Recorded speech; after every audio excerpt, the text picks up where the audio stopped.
अस्सलाम वालेकुम friends, welcome back my YouTube channel cook with Mariam. बिस्मिल्लाह रहमान रहीम।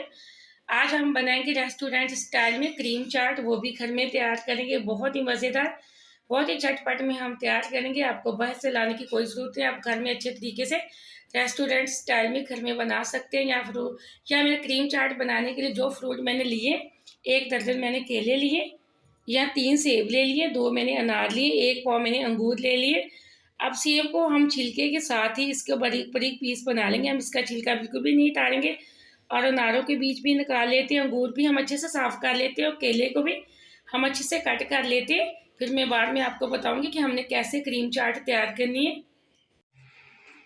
यहाँ मैंने क्रीम चाट बनाने के लिए सारे फ्रूट कट करके रख लिए।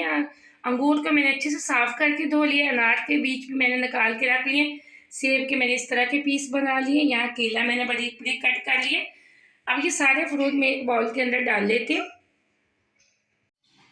यहाँ मैंने क्रीम चाट बनाने के लिए सारे फ्रूट एक बाउल के अंदर डाल लिए। अब हम इसके लिए क्रीम को रेडी करेंगे। यहाँ मैंने 1 चम्मच बड़े वाला दही का ले लिए। इसी के साथ में 1 चम्मच बड़े वाला डाल दूंगी मायोनीज का। मैंने 1 ही चम्मच बड़े वाला मायोनीज का ले लिया। ये रेस्टोरेंट वाले दही और मायोनीज अच्छे से मिक्स करके डालते हैं तो बहुत ही मज़े की ये हमारी क्रीम चाट बनके तैयार हो जाती है। बहुत ही अच्छी और आसान क्रीम चाट हम बनाएंगे। ये छोटी छोटी रेसिपी आप घर में ट्राई किया करें, रेस्टोरेंट से लाने की आपको कोई ज़रूरत नहीं। अब इसी के साथ हम डाल देंगे इसमें 1 चम्मच चीनी का पिसी हुई। यहाँ मैंने चीनी ली है, 1 चम्मच मैंने डाल दिया। फ्रूट मीठे होते हैं इसलिए मैंने छोटे वाला 1 चम्मच ही इसके अंदर डाला है।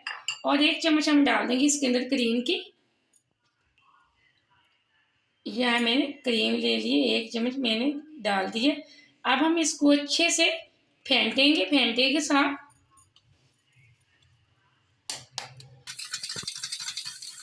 यहाँ मैंने क्रीम को अच्छे से बीट कर लिया। ये देखें, अब अच्छे से हमारी क्रीम तैयार हो चुकी है। यहाँ मैंने वाइट पेपर लिया। ये क्रीम चाट के अंदर वाइट पेपर डलता है। आप इसके अंदर ब्लैक पेपर डालेंगे तो ये बिल्कुल ब्लैक हो जाएगी। यहाँ मैंने वाइट पेपर ले लिए, इसको भी मैं अच्छे से मिक्स कर लेती हूँ। माशाल्लाह बहुत आसान रेसिपी है। आपके घर में मेहमान है तो आप बाहर से चाट बिल्कुल भी ना लेके आए, आप इसको घर में तैयार करें। थोड़े से फ्रूटों में ढेर सारी ये चाट बन के तैयार हो जाएगी। आप वीडियो को पूरा देखा करें, मिस ना किया करें, ताकि आपकी कोई भी रेसिपी ख़राब ना हो। आपने अगर अभी तक चैनल को सब्सक्राइब नहीं किया तो जल्दी से कर लें, ये आपकी तरफ से प्यार है। मुझे खुशी होती है कि मैंने आपको कोई अच्छी चीज़ सिखाई है। माशाल्लाह ये चेक करें, हमारी एकदम से क्रीम अच्छे से बीट हो चुकी है। अब यहाँ जो मैंने फ्रूट रखे हुए थे 1 चम्मच में बड़े वाला, इसके ऊपर डाल देती हूँ। बिस्मिल्लाह रहमान रहीम। थोड़ी सी हम मज़ीद डालेंगे, इसके अंदर हम ज़्यादा क्रीम बिल्कुल भी नहीं डालेंगे। अब मैं इसको कर लेती हूँ अच्छे से मिक्स। यहाँ मैंने सिर्फ 2 चम्मच डाले थे क्रीम के, जो मैंने मिक्स करके रखी हुई थी। आप जितनी ज़्यादा चाट बनाएंगे उतना ही ज़्यादा आप क्रीम और डालेंगे मायोनीज। और सिर्फ दही के तो आप 2 चम्मच ही डालेंगे इसके टेस्ट के लिए। अगर हम दही डालेंगे तो ये हमारी क्रीम चाट बिल्कुल भी काली नहीं पड़ेगी। आप इसको अच्छे से बना के फ्रिज में रखें, ठंडी करके खाएं, बहुत मज़ा आने वाला है। ये देखिए इसकी लुक चेक करें, माशाल्लाह रेस्टोरेंट से कई गुना में अच्छी हमने क्रीम चाट तैयार कर ली है। आप क्रीम चाट की रेसिपी को लाजमी ट्राई करना और मुझे कमेंट में बताना कि आपकी क्रीम चाट कैसे बनी है। मुझे तो अगली रेसिपी के लिए इजाज़त। अल्लाह हाफ़िज़।